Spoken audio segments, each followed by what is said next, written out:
Hello ম্যাকাউডিয়ান্স ভাইরা বোনেরা। তো আজ 7 তারিখ আর তোদের প্র্যাকটিক্যাল এক্সাম এসে গেছে। ভিডিও অনেক লেট আপলোড হচ্ছে জানি, কিন্তু কিছু করার নেই, একটু অসুবিধা ছিল।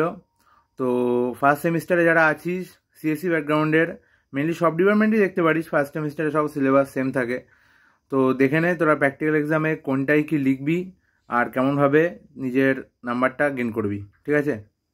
ম্যাকডের ফার্স্ট সেমিস্টারের প্র্যাকটিক্যাল এক্সাম 7 তারিখে ফেব্রুয়ারি মাসে। 3টে এক্সাম আছে ওদের, বেসিক ইলেকট্রিক্যাল, ফিজিক্স, ওয়ার্কশপ, তোরা জানিস। তো 3টে এক্সামের জন্য 3টের যে প্র্যাকটিক্যাল নোটবুক ওটা হচ্ছে ক্লিয়ার রাখবি, ঠিক আছে? 3টে নোটবুক ক্লিয়ার থাকলো। আর মেনলি যে তোদের এক্সাম হবে, তো ওটা হচ্ছে একটা লটারি বেস হতে পারে, একটা সিরিয়াল ওয়াইজ হতে পারে। যেরকমভাবে যেটা পাবি সেটা রেখে দিবি, যদি না পারিস চেঞ্জ করার অপশন থাকলে চেঞ্জ করবি, আর না হলে যেটা পাবি সেটার জন্য লাস্ট অবধি বসে থাকবি। যদি হেল্প পাস কারোর কাছ থেকে, যদি স্যার ম্যাডামরা করে তাহলে হেল্প নিবি, আর যদি না পারিস তাহলে বসে থাকবি। লাস্ট অবধি যা হয় দেখা যাবে, অত টেনশন নিবি না। আর যে ভাইভাতে ভুল বলবি না, না জানলে ভুল বলবি না, চুপচাপ বসে থাকবি, ঠিক আছে?